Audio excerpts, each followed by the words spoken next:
To sound దయచేసి cooperate చేయాలి. దయచేసి కోఆపరేట్ చేయాలి. Everybody please to get down the stage. Get back. Hello, మరొకసారి అందరికీ నమస్కారం. ఎందుకంటే ఈరోజు నేను వచ్చింది ఇన్ఫ్లుయెన్సర్స్ అందరినీ మీట్ అవ్వడం కోసంగా, వాళ్ళతోటి మాట్లాడడం కోసంగా. బట్ తర్వాత ఏమైపోయిందంటే విజయ్ దేవరకొండ గారు నేను కలిపి ఇది ఇంటర్వ్యూలో అయిపోయింది కాబట్టి నాకు ఎందుకు ఎక్కడో అసంతృప్తిగా ఉంది. నా గురించి చెప్పుకోవడానికి కాదు ఇక్కడికి వచ్చింది, మీ గురించి తెలుసుకోవడానికి, మిమ్మల్ని మరింత అట్లా.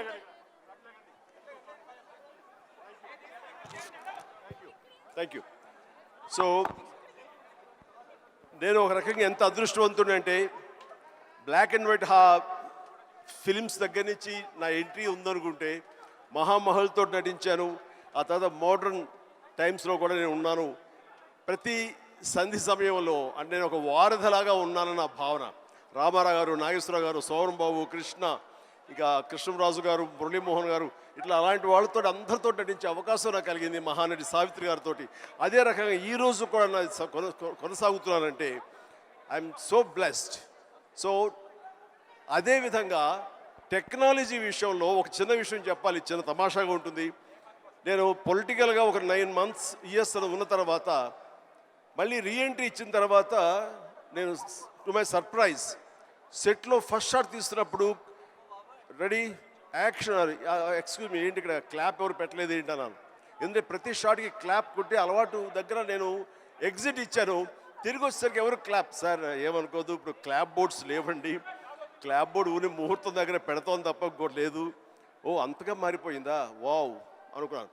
బట్ 2015 ఖైదీ నెంబర్ 150కి నేను చెప్తున్న విషయం, అప్పటికే నేనేంటి ఇంత మారిపోయింది అనుకున్నాను. కానీ ఆ రోజుకి ఈ రోజుకి మరింత విస్తృతంగా టెక్నాలజీ మారిపోయింది, అప్రోచ్ మారిపోయింది. పబ్లిసిటీ కానివ్వండి, పీపుల్ రీచ్ అవడానికి కానివ్వండి, మరి ఎన్నో కొత్త పుంతలు తొక్కుతూ ఈ రోజున ఇన్ఫ్లుయెన్సర్స్ అనే దీని మీద ప్రభావితం చేసేటటువంటి ఇలాంటి ప్రభావిత శాలులు మీలాంటి వాళ్ళందరూ ఉండబట్టి ఈ రోజున టోటల్గా సినారియో మారిపోయింది. ఇలాంటి సినారియోలో కూడా నేను ఉండడం అన్నది నాకు చాలా చాలా బాగుంది, చాలా సంతోషంగా ఉంది. అండ్ ఇలాంటి విట్నెస్ చేయడం అనేది కూడా నాకు ఒక గ్రేట్ ఎక్స్పీరియన్స్.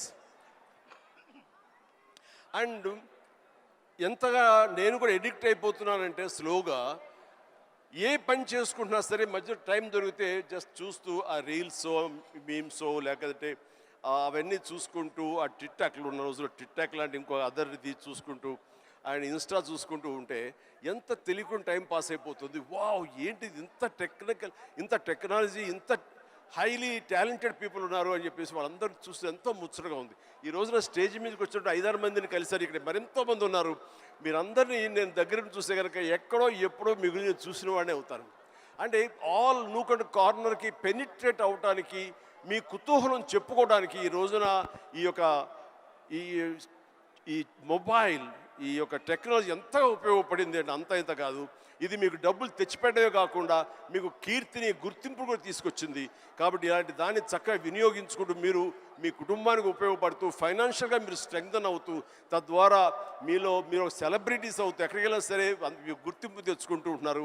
చాలా బాగా వినియోగించుకుంటున్నారు. దీన్ని మరింత పాజిటివ్ సైడ్ 10 మందికి ఉపయోగపడే విధంగా మీరు ఇది వినియోగించుకుంటూ ముందుకు వెళ్ళగలగాలి. ఇలాంటి వాళ్ళందరూ గైడెడ్ మిసైల్స్ లాగా ఉన్నారు. ఒక్కొక్కడు మిసైల్ లాంటి వాళ్ళు ఇన్ఫ్లుయెన్సర్స్. అలాంటి ఇన్ఫ్లుయెన్సర్స్ అందరినీ కలిపి ఒక వేదిక మీద తీసుకురావాలి, ఒక చోట ఒక అసోసియేషన్, ఫెడరేషన్ కింద వీళ్ళందరినీ ఉంచాలని మన ప్రసాద్ గారు, ఏబిఎన్ ప్రసాద్ గారు ఆయన నిర్ణయించుకుని కొంతమంది తోటి, అలాగే శేఖర్ గారు, ఇలాగా కొంతమందితో లోకేష్, శ్రీనివాస్, ఇలాంటి కొంతమంది,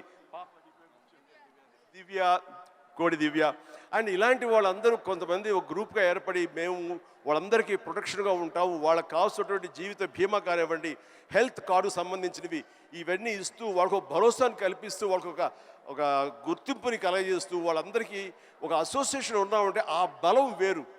అలాంటిది భరోసాగా మేము ఉంటాం అనుకుంటూ ఆ థాట్ రాగానే ప్రసాద్ గారు ప్లీజ్ షుడ్ కమ్ ఫార్వర్డ్ అని మీ గ్రూప్తో రండి,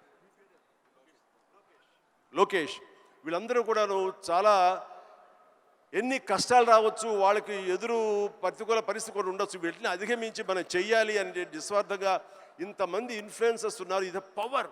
వీళ్ళందరినీ గైడెడ్ మిసైల్స్గా ఛానలైజ్ చేయాలి. Then they will become very influential అవుతారు వాళ్ళు. సో అలాంటివి తీసుకొస్తారు. మీరు రావాలి చిరంజీవి గారు. మీరు వస్తే కనుక ఖచ్చితంగా దీనికి ఒక ఇది ఏర్పడుతుంది, గుర్తింపు వస్తుంది అని అన్నప్పుడు నాకు దీని గురించి ఏమి తెలియదు సార్, నన్ను ఎంత ఫిట్ అవుతానంటే ఈయన అంటారు, మీరే పెద్ద ఇన్ఫ్లుయెన్సర్ సార్, మిమ్మల్ని చూసుకుంటూ ఈ ఇండస్ట్రీకి ఎంతోమంది వచ్చారు. ఈ రోజున 90% డైరెక్టర్స్ చూసుకున్నా, 90% యాక్టర్లను చూసుకున్నా, ఎవరు చూసుకున్నా సరే మనం ఏమీ కాకపోయినా సరే అంత అవ్వచ్చు, ఆ ఎత్తుకు వెళ్ళొచ్చు అనడానికి చిరంజీవి గారు మీరు ఎంతోమంది ఇన్ఫ్లుయెన్స్ చేశారు. సో మా ఇన్ఫ్లుయెన్సర్స్కే మీరు పెద్ద ఇన్ఫ్లుయెన్సర్. మీరు ఈ ఫంక్షన్ రావడం అనేది సబబు. వచ్చి ఒక ముక్క చెప్పినా ఏం చెప్పినా వాళ్ళకి వెనకాల మేము ఉన్నామని ఒక మాట మీరు అంటే కనుక వాళ్ళకుండే భరోసా వేరు, వాళ్ళకుండే ధైర్యం వేరు అని చెప్పినప్పుడు ఎస్ నేను వస్తాను. ఎందుకంటే ఈ చిన్నపాటి ఎంకరేజ్మెంట్ వాళ్ళకి ఎంత బలాన్ని ఇస్తుంది, 1000 ఏనుగుల బలాన్ని ఇస్తుంది. వాళ్ళు ఉండేటటువంటి ఆ హిడెన్ టాలెంట్ మరింత వ్యక్తపరచుకోవడానికి, మరింత బయటికి తీసుకొచ్చి ఈ క్యాటర్ చేయడానికి, 10 మందికి అది వ్యక్తీకరించడానికి ఎంతో దోహదపడుతుంది. ఆ రకంగా మీ యొక్క కళలు ఆపద్దు, మీ ప్రయత్నాలు ఆపద్దు, మీ క్రియేటివిటీకి మీరు ఫుల్ స్టాప్ పెట్టద్దు.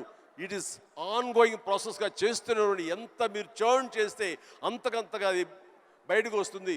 దాన్ని 10 మందికి చేయండి. All the very best.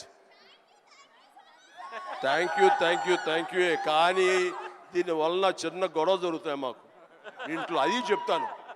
మొన్న ఫైనాన్షియల్ ఇయర్ ఎండ్ మా ఆడిటర్స్ కూర్చున్నారు, లాయర్లు కూర్చున్నారు, మా అకౌంటెంట్లు ఉన్నారు. నేను ఒక టేబుల్ మీద కూర్చాను. పవర్ పాయింట్ ప్రజెంటేషన్ జరుగుతుంది విజయ్ సార్. కూర్చున్న తర్వాత నేను చూసుకుంటున్నాను, వాళ్ళు చెప్పేదేమో కొంచెం టెక్నికల్గా మాట్లాడుకుంటారు, మనకేమో అంత ఎక్కలేదు. ఇలా చూసుకుంటున్నాను, వాళ్ళు చూపిస్తున్నారు పవర్ పాయింట్. నేను కెలుక్కున్నాను. నేను చూసి ఏం తెలుసా, మా పాప నేర్పింది తమిళనాడులో విలేజ్ కుకింగ్ అని. ఎల్లారు వాంగ ఆల్వేస్ వెల్కమ్స్ యూ అని. అదేదో చూస్తాను, వంటలేదు, అదే చాపింగ్ బాగా కొడతారు. వాళ్ళు అంటున్నారు, సార్ మీరు ఇవేమి మీరు నోట్ చేసుకోకర్లేదండి, ఇది సాఫ్ట్ కాపీ మీ ఇంటికి పంపిస్తాం అని అన్నారు. ఓహో అలా అనుకున్నారు, మీకు అలా అర్థమైందా అని చెప్పాడు. అట్లాగా ఏ పని కుదురుగా చేసుకోనివ్వట్లేదు. ఆఖరి ఇంట్లో సంస్థ అది కూడా పాడు చేస్తున్నారు. ఇలా అయిపోయింది మీ ఇన్ఫ్లుయెన్స్ నా మీద, ఇంత ప్రభావం చూపిస్తుంది. కాబట్టి ప్లీజ్ నేను కొంచెం అంత ఎడిక్ట్ అవ్వకుండా జాగ్రత్త పడడానికి ప్రయత్నం చేస్తాను. కానీ నాలాంటి వాడిని కూడా ఎడిక్ట్ అయ్యేలా చేయగలిగిన సత్తా మీకు ఉంది, చెయ్యండి. అండ్ తద్వారా మీరు ఆర్థికంగా పరిపుష్టత ఏర్పరచుకోండి. మీ కుటుంబానికి చేదోడు వాదోడుగా ఉండండి. మీరు సంపాదించిన దాంట్లో కొంత మొత్తాన్ని సొసైటీకి మీరు ఏర్పాటు చేయండి, వెచ్చించండి. తద్వారా మీ వలన సొసైటీ బాగుపడుతుంది, ఎంతకంతో లబ్ధి పొందుతుంది. తద్వారా ఉభయత్ర ఉపయోగం ఉంటుంది. కానీ ఈ రోజున వీరు చేస్తున్న ఈ గ్రూప్ చేస్తున్న ప్రయత్నం ఇది మరింత బలోపేతం అయ్యి ఇప్పుడు తెలుగు సంబంధించినటువంటి డిజిటల్ మీడియాగా ఏర్పడింది. ఆ తర్వాత ఆల్ స్టేట్స్ వాళ్ళందరూ అప్పుడే ఉత్సాహం చూపిస్తారు. వాళ్ళందరూ కూడా ఒకే వేదికలాగా, ఒకే ఫెడరేషన్ లాగా ఏర్పడితే ఆ బలం వేరు, దాని యొక్క ప్రభావం వేరు. So all the very best, good luck, God bless you all.